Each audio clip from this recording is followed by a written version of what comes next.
चला आज आपण सिंग्युलर प्लुरलचा एक नवीन नियम शिकणार आहोत. नियम अतिशय सोपा आहे, सगळ्यांना समजेल. या ठिकाणी बघा, काही नामाच्या शेवटी असणाऱ्या मॅनचे मेन करून अनेक वचन केले जाते. तर या ठिकाणी आता वर्कमॅन शब्द आहे, नामाच्या शेवटी काय आलेला आहे? मॅन. त्याचं अनेक वचन करताना वर्कमॅन्स करायचं का? नाही. तर काय करायचं? वर्कमेन. बघा, इथे मॅन आहे, इथे मेन आहे. Workman, workmen. त्यानंतर आहे फिशरमॅन. काय होईल?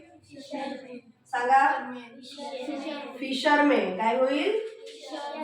फिशरमेन. फिशरमॅन्स नाही करायचं, यस लावायचं नाही किंवा ईएस लावायचं नाही. त्यानंतर आहे वॉशरमॅन. सांगा. वॉशरमेन. त्यानंतर जेंटलमॅन. जेंटलमेन. काय होईल?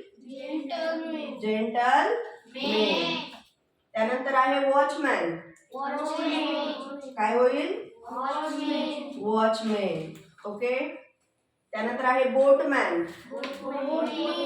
काय होईल? बोटमेन. रूल समजला?